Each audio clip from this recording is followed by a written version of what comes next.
Bah, au départ, c'est vraiment envie de jouer un personnage qu'on m'avait pas proposé, une espèce de pari avec moi-même, de se dire est-ce que j'ai envie de jouer une enfant, une vieille enfant, et de retrouver les mécanismes de l'enfance, les sentiments, c'était ce pari-là, les sentiments, les réactions, la naïveté, la confiance aussi qu'ont les enfants, et de le faire à 60 ans. Ben, ça s'est trouvé comme ça, j'ai pas décidé de faire un portrait de la société française en disant voilà on va parler de la famille. Simplement, ce qui m'amusait, moi ce qui m'intéressait, c'était de confronter deux mondes. Alors après, deux mondes totalement différents, deux univers, celui de Nénette, qui est simple, hein, et celui de Paul Bérard, qui lui est assez compliqué, c'est un type frustré, c'est un type atrabilaire, désagréable avec tout le monde, qui s'est rendu solitaire, qui n'a pas d'amis, et donc va arriver cette boule d'amour, qui lui saute au cou, et c'est terrible l'amour, parce que c'est gluant. D'un seul coup, il se dit je peux pas. Donc ensuite, effectivement, c'est cette part pour moi, c'était de la comédie. Je me suis aperçue en projection que ce n'était pas tant de la comédie que ça.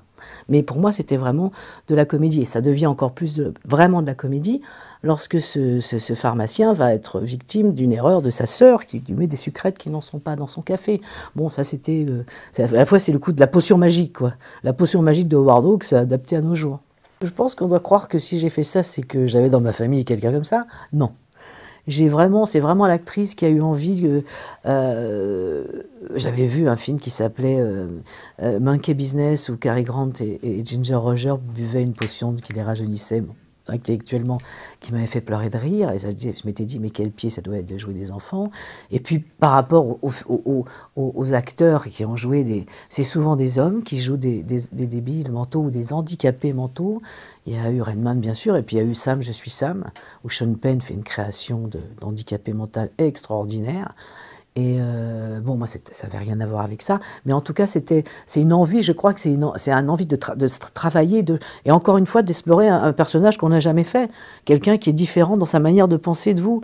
C'est même pas quelqu'un qui a eu dans son fonctionnement intellectuel. Et c'était pas facile, parce que surtout au tout début, il fallait effectivement éviter de tomber dans la caricature, éviter de la rendre ridicule ou qu'on y croit le plus possible.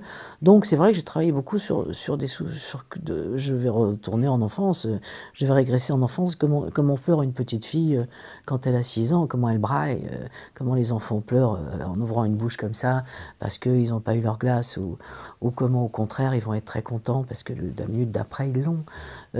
Donc voilà, c'était le pari à tenir. Je ne veux pas faire un film sociétal sur les handicapés, mais il est vrai que les personnes dépendantes, légèrement dépendantes, parce c'est une femme qui peut faire des choses, elle a un petit travail, c'est très difficile de leur trouver des endroits, donc on les met en maison de retraite.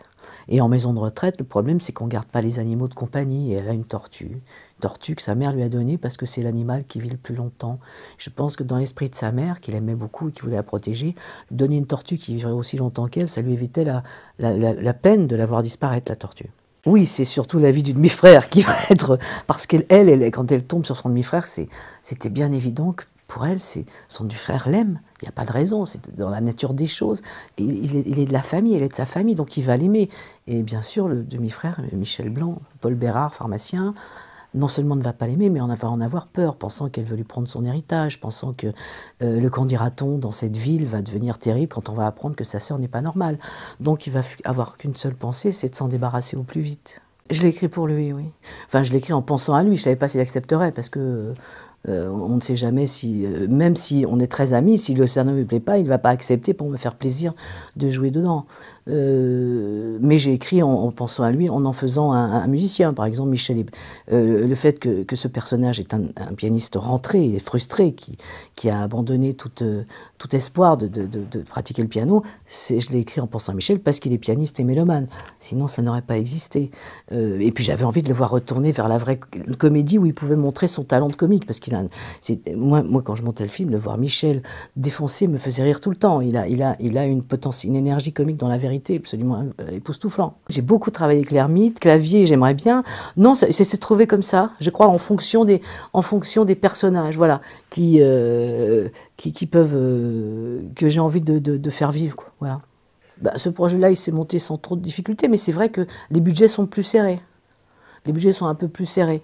Et bon, mais ça n'empêche pas de payer les gens correctement. Je le dis et je tiens, parce que je paierai les gens. Je ne supporterais pas, moi, de faire un film où des gens seraient payés à moi 40 ou 50%. Je trouve ça insupportable. Même, et au nom de l'art ou de quoi que ce soit, d'exploiter les techniciens. Le cinéma, c'est une économie où le temps est limité, où on ne peut pas se permettre de dépasser, où ce qui doit se tourner à Angers va se tourner en région parisienne parce qu'on ne peut pas se déplacer, on ne peut pas avoir des locations très loin de Paris et héberger tout le monde. Donc tout ça, on est toujours en train de faire une course. C'est une course, un tournage. C'est excitant, mais c'est une course où on est claqué à la fin. Puis le montage, c'est la partie très excitante parce que là, on va retravailler, on va réécrire en montage. Pour moi, le cinéma, finalement, c'est devenu une salle d'examen. C'est parce que quand mes films sortent, ils sont passés ils sont passés à l'examen sur les écrans et tout. Donc c'est vrai que je vois des DVD, je vois de la VOD, mais je vais de temps en temps, mais j'y vais pas très très souvent.